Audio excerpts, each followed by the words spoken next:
Selon plusieurs sources parlementaires, une pétition circule déjà au Sénat contre Modeste Batul Kwebo. Le deuxième vice-président du Sénat paye-t-il de sa position? Suivez le récit. La scène politique congolaise vient de connaître un nouveau séisme politique. Seulement 24 heures après sa déclaration fracassante contre l'idée de reviser ou de changer la Constitution, le deuxième vice-président du Sénat, Modeste Batul Kwebo, est désormais dans la ligne de mire de certains sénateurs.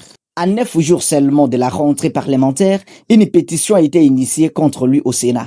Derrière cette initiative se trouve le sénateur Dani Kabongo, qui accuse Batul Kwebo d'avoir tenu des propos inacceptables pour un membre du présidium et de l'Union sacrée. Joint par duplique téléphonique par l'actualité.cd, le sénateur Kabongo n'a pas mâché les mots. Selon lui, les déclarations de Batul Kwebo constituent un manque de respect envers le président de la République, qui est aussi l'autorité morale de l'Union sacrée. Nous avons trouvé ces propos pas du tout corrects. C'est un manque de respect envers l'autorité morale qui est le président de la République, a déclaré le sénateur Kabongo. Pour cet élu des élus, un responsable occupant une fonction aussi importante au Sénat aurait dû se référer au chef de l'État avant de faire une telle déclaration publique. Car, en affirmant que le problème de la République démocratique du Congo n'est pas la Constitution mais les hommes qui doivent appliquer, Batul Kwebo a clairement pris le contre-pied du débat actuellement porté par certains acteurs de l'Union sacrée. Dans les coulisses du pouvoir à Kinshasa, cette prise de position est loin d'être passée inaperçue.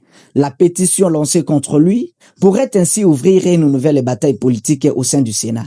À quelques jours seulement de la reprise des activités parlementaires, certains analystes estiment déjà que cette affaire relève des tensions profondes au sein de l'Union sacrée, la plateforme politique soutenant le président Félix Tshisekedi. Une question se pose désormais dans le milieu politique. Batul Kwebo paye-t-il le prix de sa liberté de ton? Ou sommes-nous face à un débat du bras de fer politique au sommet de l'État? Une chose est sûre, la bataille politique autour de la révision constitutionnelle pourrait bien secouer encore davantage la scène politique congolaise dans les prochains jours.